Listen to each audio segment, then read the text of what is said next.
എൻ്റെ എല്ലാ പ്രിയപ്പെട്ട കൂട്ടുകാർക്കും ഞങ്ങളുടെ പുതിയൊരു വീഡിയോയിലേക്ക് വീണ്ടും ഹൃദയം നിറഞ്ഞ സ്നേഹം നിറഞ്ഞ സ്വാഗതം കേട്ടോ. പിന്നെ ഇവിടെ നല്ല കിടിലൻ മഴയാണ് നമ്മുടെ വയനാട്ടിൽ. സ്കൂളുകൾക്കൊക്കെ 2-3 ദിവസമായിട്ട് അവധിയാണ്. അപ്പോൾ അത്യാവശ്യം എല്ലായിടത്തും നല്ല മഴയാണെന്ന് തോന്നുന്നല്ലേ. അപ്പോൾ നമ്മൾ പുതിയൊരു വീഡിയോയിലേക്ക് പോകാം കേട്ടോ. പിന്നെ നമ്മൾ തയ്യാറാക്കാൻ വേണ്ടി പോകുന്നൊരു ബീഫ് ഫ്രൈ ആണ് കേട്ടോ. അതായത് വിറകടുപ്പിൽ വെച്ചിട്ട് നല്ല വരട്ടിയെടുക്കുന്ന ഒരു കിടിലൻ സ്പൈസി ആയിട്ടുള്ള ബീഫ് വരട്ടിൻ്റെ റെസിപ്പിയാണ്. അപ്പോൾ അതിന് വേണ്ടിയിട്ട് ഞാനിവിടെ 1/2 കിലോ അളവിൽ ബീഫാണ് എടുത്തിട്ടുള്ളത്.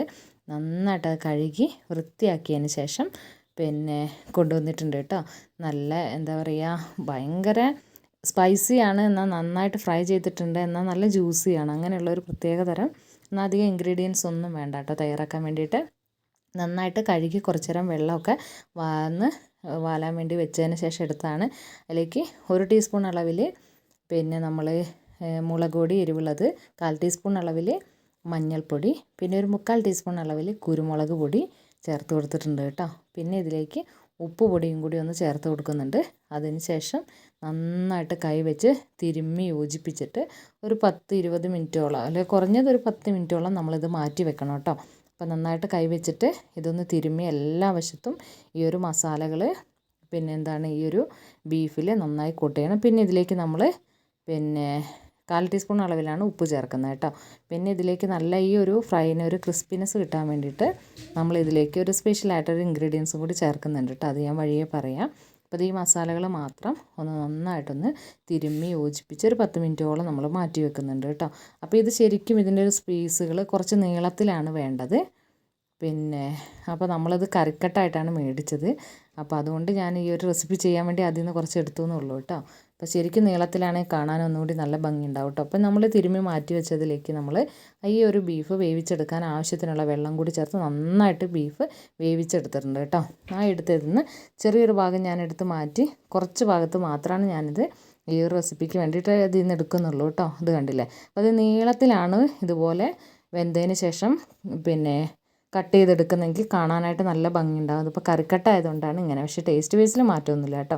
ഇനി ഇതിലേക്ക് നമ്മൾ 1 ടീസ്പൂൺ അളവിൽ ഒരു 1/2 ടീസ്പൂൺ അളവ് മുളക് പൊടിയും, പിന്നെ 1 ടീസ്പൂൺ അളവ് അല്ലെങ്കിൽ 1.5 ടീസ്പൂൺ അളവ് ക്രഷ്ഡ് റെഡ് ചില്ലിയും കൂടി ചേർത്ത് കൊടുക്കുന്നത്, അതായത് ചില്ലി ഫ്ലേക്സ് കേട്ടോ. പിന്നെ നമ്മളുടെ ഇഞ്ചി വെളുത്തുള്ളീൻ്റെ പേസ്റ്റ് ചേർത്ത് കൊടുക്കുന്നുണ്ട്. പിന്നെ ഇതിലേക്ക് നമ്മൾ ബീഫിലേക്ക് നമ്മൾ ഓൾറെഡി കുറച്ചൊരു ഉപ്പ് ചേർത്താണ് വേവിച്ചിട്ടുള്ളത് മസാലകൾ. അപ്പോൾ അതിനനുസരിച്ച് ഇതിൽ കുറവ് മതി കേട്ടോ. പിന്നെ അതിലേക്ക് നമ്മൾ 1 ടീസ്പൂൺ അളവിൽ കോൺഫ്ലവർ എടുക്കുക, അല്ലെങ്കിൽ വറുത്ത അരിപ്പൊടി എടുക്കുക കേട്ടോ. അപ്പോൾ എനിക്ക് കോൺഫ്ലവർ ഇല്ലായിരുന്നു, അതുകൊണ്ട് തന്നെ ഞാനിവിടെ അരിപ്പൊടിയാണ് എടുത്തിട്ടുള്ളത്. ഒരു 3/4 ടീസ്പൂൺ അളവിൽ അരിപ്പൊടി എടുത്തിട്ടുണ്ട് കേട്ടോ. കോൺഫ്ലവർ ആയാലും അത്രയും നല്ലത്. പിന്നെ ഇതിലേക്ക് നമ്മൾ വേണമെന്നുണ്ടെങ്കിൽ ഈ ഒരു ടൈമിൽ നമുക്ക് നാരങ്ങാനീര് ചേർത്ത് കൊടുക്കുക. അപ്പോൾ ഞാനിവിടെ നാരങ്ങാനീര് ചേർക്കുന്നില്ല. നമ്മൾ ഈ ഒരു ബീഫ് വേവിച്ച് വെച്ചിരിക്കുന്നതിൻ്റെ സ്റ്റോക്ക് ഉണ്ടല്ലോ, അത് തന്നെ ചേർത്തിട്ട് മിക്സ് ചെയ്യുകയാണ് ചെയ്തിട്ടുള്ളത് കേട്ടോ. പിന്നെ ഇതിലേക്ക് ഞാൻ കുരുമുളക് പൊടിയും മഞ്ഞൾപ്പൊടിയും കുറച്ച് ചേർക്കാനായിട്ട് വിട്ടുപോയതാണ്. അപ്പോൾ അതും കൂടി ഒന്ന് ചേർത്ത് കൊടുത്ത് നന്നായിട്ട് മിക്സ് ചെയ്യുക. വേറെ വെള്ളം ചേർക്കണം. നമ്മൾ ഈ ഒരു ബീഫ് വേവിച്ചതിൻ്റെ സ്റ്റോക്ക് തന്നെ ചേർത്ത് കൊടുത്താൽ മതി കേട്ടോ.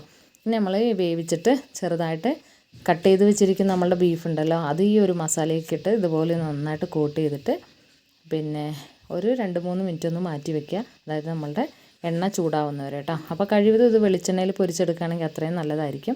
നമ്മളിപ്പോൾ വെളിച്ചെണ്ണയിലല്ല, സൺഫ്ലവർ ഓയിലാണ് പൊരിച്ചെടുക്കുന്നത് കേട്ടോ. അപ്പോൾ അതേ സൺഫ്ലവർ ഓയിൽ കുറച്ച് ഒഴിച്ച് കൊടുത്താൽ മതി. അതൊന്ന് ചൂടായി വരുമ്പോഴത്തേക്കും ഈ ഒരു മാഗ്നേറ്റ് ചെയ്ത് മാറ്റി വെച്ചിരിക്കുന്ന നമ്മളുടെ ബീഫ് ഉണ്ടല്ലോ, അത് ഈ ഒരു ഇതിലേക്ക് നമ്മൾ ഇട്ട് കൊടുത്തിട്ട് ഒന്ന് പൊരിച്ചെടുക്കുക കേട്ടോ. അപ്പോൾ ഇതെന്ന് പറഞ്ഞാൽ വളരെ പെട്ടെന്നായി കിട്ടും. പക്ഷേ ഇത് മൂത്ത് വരുന്തോറും ഇതിൻ്റെ കളറ് നല്ല ഡാർക്ക് കളറായിട്ട് വരും കേട്ടോ. പിന്നെ നമ്മൾ വിറകടുപ്പിൽ വെച്ച് പാചകം ചെയ്യുമ്പോഴത്തേക്കും അതിൻ്റെ ഒരു ടേസ്റ്റ് ബേസ് ഒരു എന്താ പറയുക, ഡിഫറെൻ്റ് ആയിട്ടുള്ളൊരു ടേസ്റ്റ് തന്നെയാണ് കേട്ടോ. കാരണം അതിലിരുന്നിട്ട് ഇങ്ങനെ മുരിഞ്ഞ് ഇങ്ങനെ ചെറിയ തീയിൽ വരുമ്പോൾ അത്യാവശ്യം ഒന്ന് മുരിഞ്ഞ് വന്നപ്പോഴത്തേക്കും ഞാനതിലേക്ക് ആവശ്യത്തിന് കറിവേപ്പിലയും അതുപോലെ തന്നെ മല്ലിച്ചപ്പും കൂടി കട്ട് ചെയ്ത് ഇട്ട് കൊടുത്തിട്ടുണ്ട് കേട്ടോ. പിന്നെ ഈ ഒരു ടൈമിൽ നമ്മളൊരു 2-3 മുളക് കട്ട് ചെയ്ത് ഇട്ട് കൊടുക്കുക. പിന്നെ വേണമെന്ന് വെച്ചാൽ ഒരു സവോള, ഞാൻ വളരെ കുറച്ച് സവോള ചേർക്കുന്നുള്ളൂ കേട്ടോ, അതും കൂടി ഒന്ന് ചേർത്ത് കൊടുക്കുക കേട്ടോ. ഇത് കണ്ടില്ലേ, നല്ല ഒരു ഡാർക്ക് കളർ. ഇത് ക്യാമറയിൽ എത്രത്തോളം കിട്ടിയെന്ന് എനിക്ക് അറിഞ്ഞുകൂടാ, പക്ഷേ നല്ല ഡാർക്ക് കളറിലാണ് വന്നിട്ടുള്ളത്. എന്നാൽ ഇതൊരു ചട്ടിയിൽ ഒരു തരി പോലും പിടിക്കില്ല കേട്ടോ. ഇത് കണ്ടോ, ഒരു തരി പോലും നമ്മുടെ ചട്ടീൻ്റെ അടിവശത്തൊന്നും ഇത് പിടിക്കില്ല കേട്ടോ. ചിലപ്പോൾ നമ്മൾ ഈ ഒരു എന്താ പറയുക, ഇഞ്ചിയും വെളുത്തുള്ളിയൊക്കെ ചേർത്തിട്ട് നമ്മൾ ഫ്രൈ ചെയ്യുമ്പോഴത്തേക്കും വല്ലാതെ അങ്ങ് ചട്ടി പിടിക്കും. പക്ഷേ ഇതിനങ്ങനത്തെ പ്രശ്നമൊന്നും വരുന്നില്ല കേട്ടോ.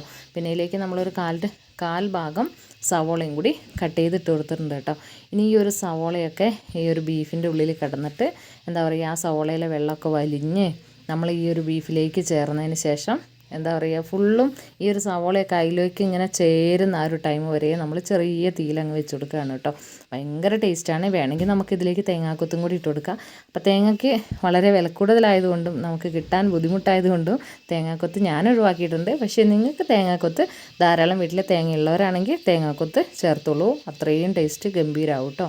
അപ്പോൾ നമുക്ക് അടിപൊളി, ഇത് നമുക്ക് ചോറിൻ്റെ കൂടെയും അപ്പത്തിൻ്റെ കൂടെയും പൊറോട്ടേൻ്റെ കൂടെയും ഒക്കെ കഴിക്കാനായിട്ട് ഭയങ്കര ടേസ്റ്റാണ്. വളരെ സ്പെഷ്യൽ എന്ന് പറയുന്നത് നമ്മൾ ഈ ഒരു അടുപ്പിൽ വെച്ച് പാചകം ചെയ്യുന്നവരാണ്. അപ്പോൾ വീട്ടിൽ അടുപ്പിൻ്റെ സൗകര്യമൊക്കെ ഉള്ളവരാണെന്ന് വെച്ചാൽ മസ്റ്റായിട്ട് ട്രൈ ചെയ്യണം കേട്ടോ. നമുക്ക് എത്ര തന്നെ പ്രഷർ കുക്കറിൽ വേവിച്ച് നമ്മളിത് ഗ്യാസ് സ്റ്റോപ്പിൽ വെച്ച് കുക്ക് ചെയ്താലും നമുക്ക് ഈ ഒരു ടേസ്റ്റ് കിട്ടില്ല കേട്ടോ. കാരണം അത് ചെറിയ തീയിലിരുന്ന് നന്നായിട്ട് ഇങ്ങനെ കുക്കായി ഇങ്ങനെ പതുക്കെ കുക്കായി വരണം. അതാണ് ഇതിൻ്റെ ടേസ്റ്റ്.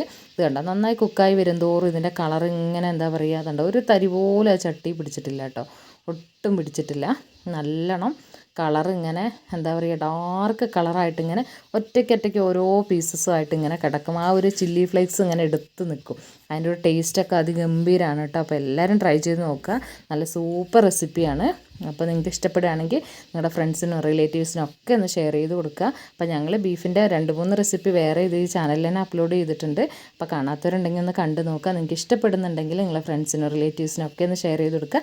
പിന്നെ ഇതുവരെ നമ്മുടെ ചാനൽ സബ്സ്ക്രൈബ് ചെയ്ത് കാണുന്നവരാണ് നിങ്ങളെങ്കിൽ പ്ലീസ് ഒന്ന് സബ്സ്ക്രൈബ് ചെയ്യുക. എന്നിട്ട് അതിൻ്റെ തൊട്ടടുത്തുള്ള ഓൾ എന്ന ഓപ്ഷനും കൂടി ഒന്ന് എനേബിൾ ചെയ്ത് കൊടുക്കുക. എന്നാലാണ് നമ്മൾ അപ്ലോഡ് ചെയ്യുന്ന എല്ലാ വീഡിയോയും നിങ്ങൾക്ക് നോട്ടിഫിക്കേഷൻ എത്തിച്ചു തരുള്ളൂ കേട്ടോ. അപ്പോൾ നല്ലൊരു ബീഫ് ഫ്രൈയും കൂടി കൂട്ടി കപ്പയോ അപ്പോ അല്ലെങ്കിൽ ചോറൊക്കെ കഴിക്കുക. അപ്പോൾ നിങ്ങൾ തയ്യാറാക്കി നോക്കുക. ഒരുപാട് നല്ല എളുപ്പം തയ്യാറാക്കാൻ പറ്റുന്ന ഒരുപാട് റെസിപ്പികൾ നമ്മളെ ചാനലിലുണ്ട്. അപ്പോൾ പ്ലീസ് നമ്മളെ ഒന്ന് ഫോളോ ചെയ്യാനായിട്ട് മറക്കല്ലേ. അപ്പോൾ അടുത്ത നല്ലൊരു വീഡിയോ ആയിട്ട് അടുത്ത നല്ലൊരു വിഭവമായിട്ട് നമ്മൾ വീണ്ടും വരുന്നതായിരിക്കും. അതുവരേക്കും എല്ലാവരോടും ഒരുപാട് സ്നേഹം. Thank you. ഇനിയുള്ള സപ്പോർട്ട് തുടർന്ന് ഞങ്ങൾ എന്നും പ്രതീക്ഷിക്കുന്നു. Thank you for watching all.